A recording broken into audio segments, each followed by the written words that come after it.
the fourth class of our upskill course on Spiritist education, from mummy's belly to adulthood.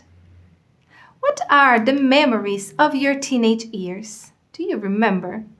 You probably heard things like, you got into trouble, you chose the wrong companies, you disobeyed, you didn't do your homework, and you usually made bad decisions. In fact, sometimes we might have gotten into trouble. We might have not finished our school assignments, and we might have made some bad decisions. Adolescence is a time when we are experimenting things in a very different way, in a way never experienced before. It is the first time that we have some taste of freedom. As children, we learned how to be autonomous, and now, as teenagers, we start to be able to use this autonomy by making our own choices with more maturity. Until the 19th century, the world only perceived child and adult. When you stopped being a child, you became an adult, and you should already get a job. This explains, for example, why people married so young, at 15 or 16 years old. The use of the term teens began in the 1930s in the United States, and the term teenager appears in the 40s, with the purpose of describing the place of young people in society. During the 40s, two important events helped reinforce the use of the term teenager. One in 1945, when Eliot E. Cohen published an article in the New York Times using the expression teenager. He affirms the need we have to know our place in the world, and that parents should know how to support and help their children to discover them. The other event was the release of the film The Last Movie Session by Peter Bogdanovich, focuses on what it was like to be young and the difficulties faced by them in the post-war United States, more specifically in a small town in Texas in 1951. By that time, the need arose to replace in society the large number of young people returning from the Second World War. Throughout the 20th century, the idea of adolescence was consolidated as a stage in life with its own characteristics, worthy of a legal and social status. In the 20th century, adolescence came to occupy an increasingly important place in society.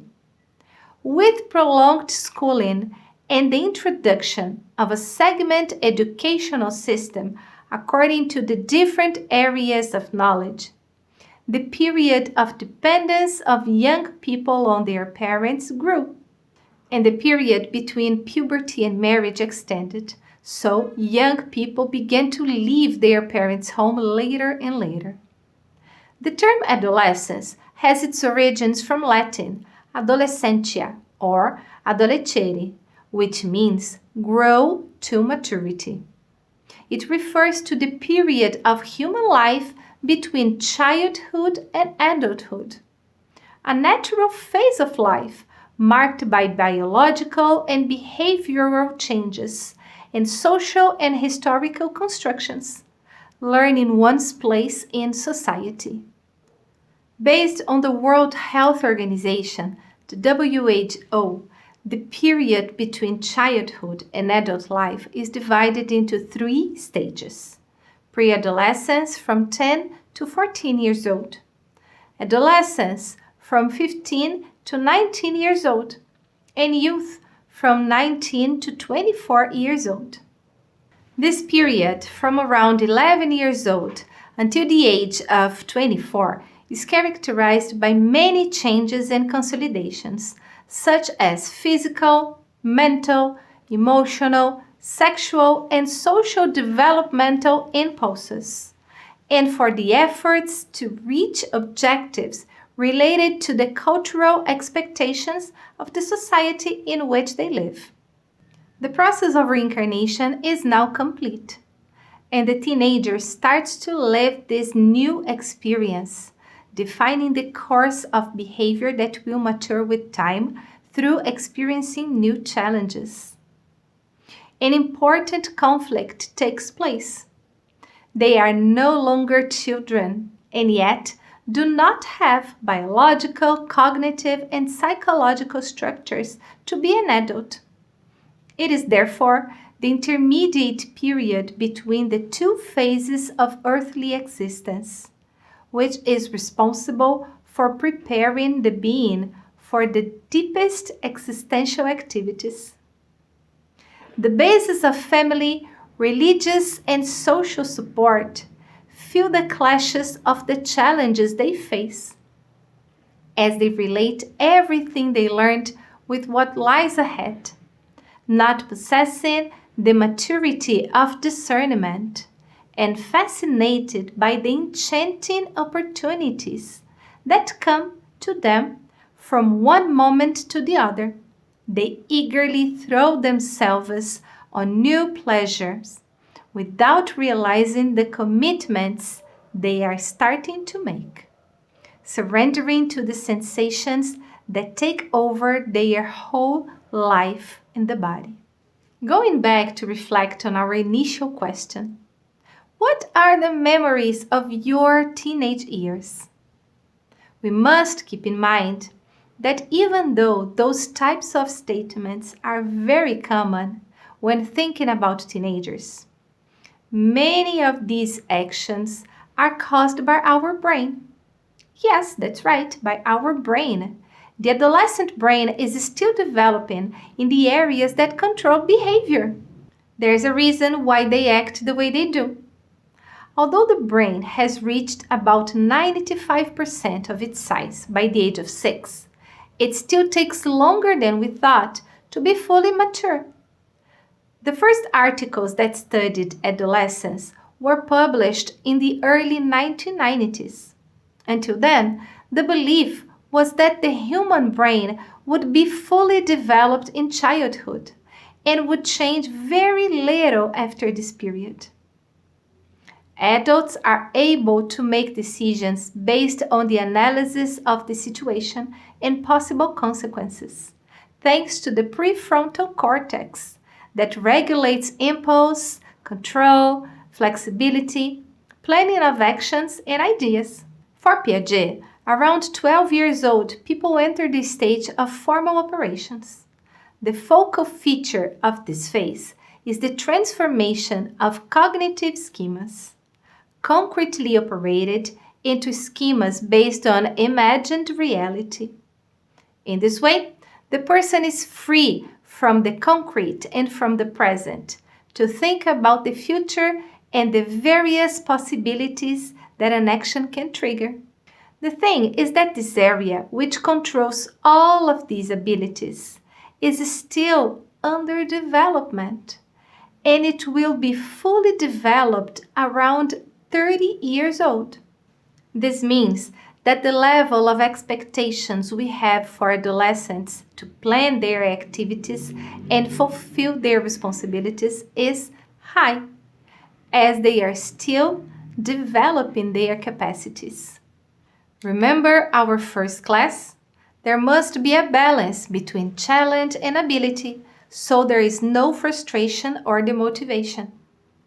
Adults, parents, and educators should always encourage and offer support, help in the development of their autonomy, help them understand actions and consequences and alternative actions, and also relate past, present, and future. Adolescence is often treated as a period of crisis, and that is why it's very important that this transition is supported by parents and educators who have the challenge of helping young people to become responsible for their own journey, gaining autonomy. Because the Spiritist doctrine demonstrates that the conflicts of adolescence are directly related to the sum of their past experiences with the current ones, that adults can understand how complex the inner life of adolescents is, because they have also passed through these fields, helping with firmness and sincerity so that they overcome the phase. During the second program, Pinga Fogo, a Q&A program, we listened to Chico Xavier elucidating us that our young people are our continuators. They bring with them a life different from ours, original impulses that we cannot hear in their full extent. Our young people of both genders need our understanding, especially today. Of course, we cannot push them to debauchery, but we must not stop the impulse to liberation in them, so that they come true. At this period, the adolescent brains have significant growth and development. New brain cells appear, which means there is more space for storing new information. The brain changes are a preparation for thinking and learning. The brain produces a large number of cells at a very fast rate. The ability to make and execute decisions is improved. According to Piaget, there is a development in creating hypotheses and in deductive thinking. The adolescent uses schemas learned from previous stages to strengthen the hypothesis on this stage, thus improving more and more the previous stages. This means that from this stage onwards, what happens is the improvement of the past stages, which leads to the consolidation of their 4 developmental stages. Furthermore, abstract thinking develops every day, and metacognition is another new skill developed by teenagers, which is thinking about thinking. This practice allows young people to reflect on how they came to an answer or conclusion. This new skill also helps teens think about how they learn best and find ways to improve the way they absorb new information. It is the awareness on how thinking is processed and understanding the patterns behind this process.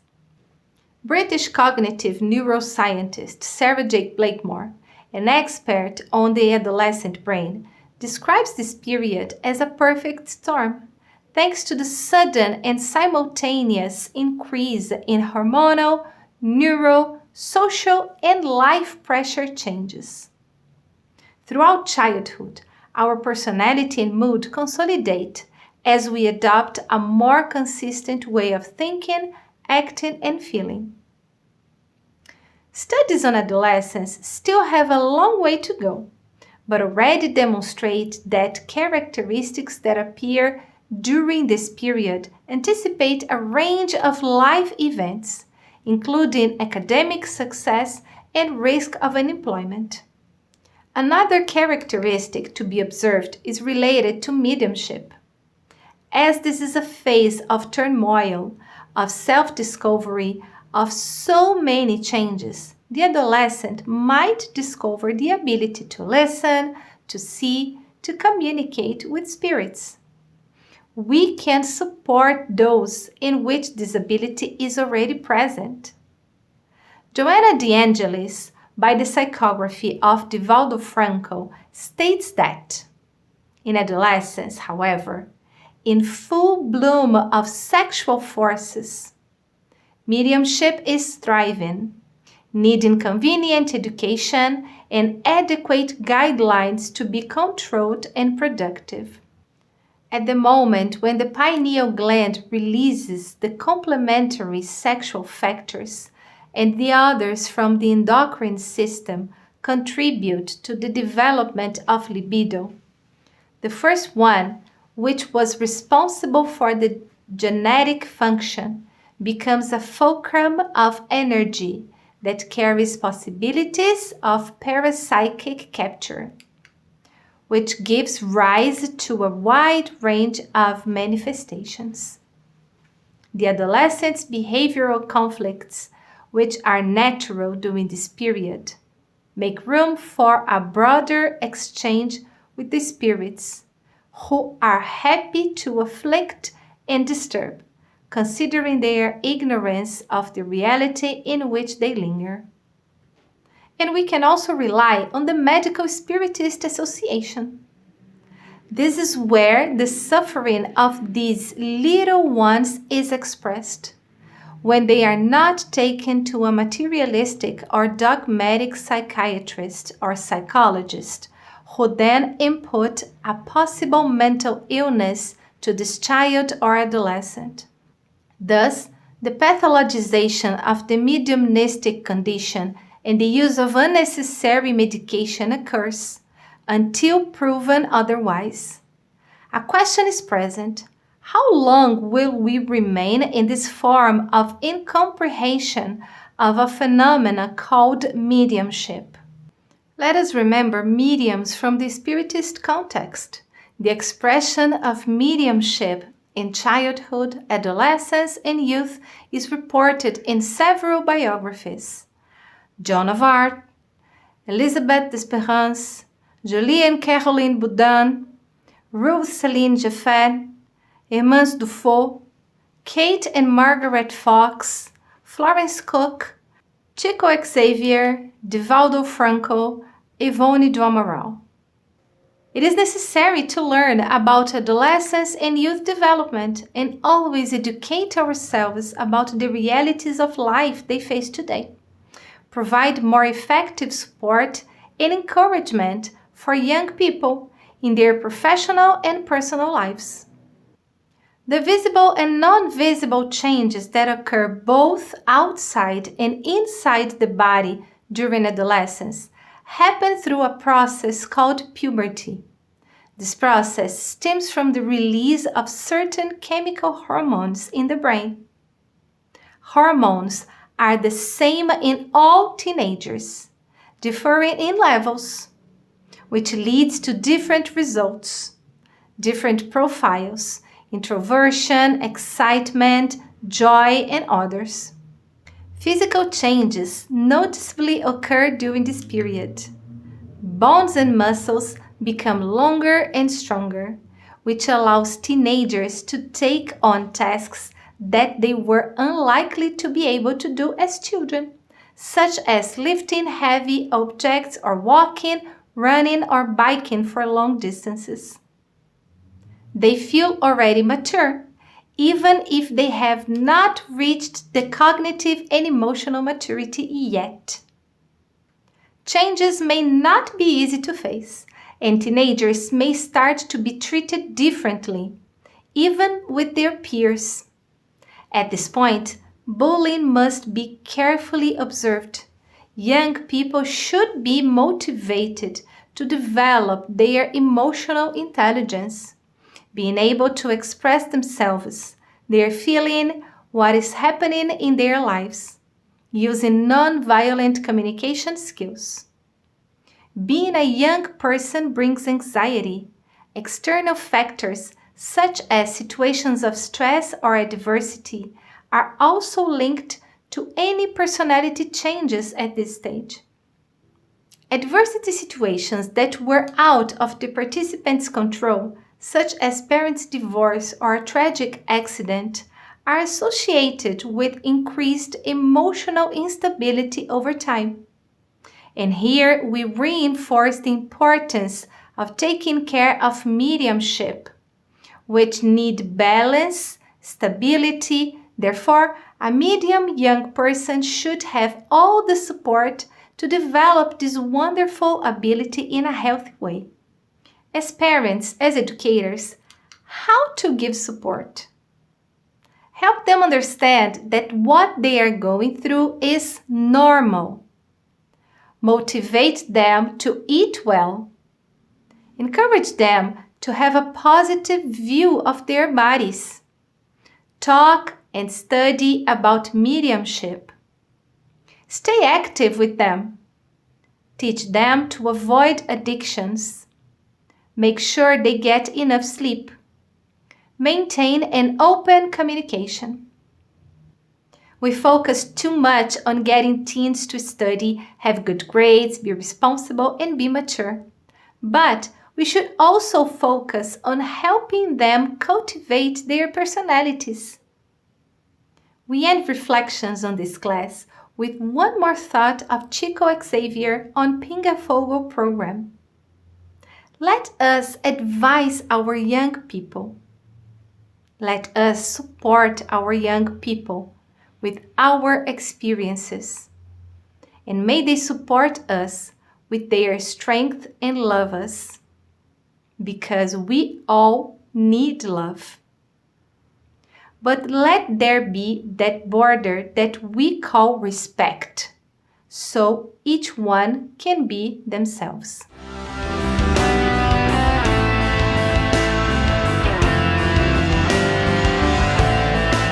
Thank you so much for being with us. We'll see you next class when we are going to study adult life.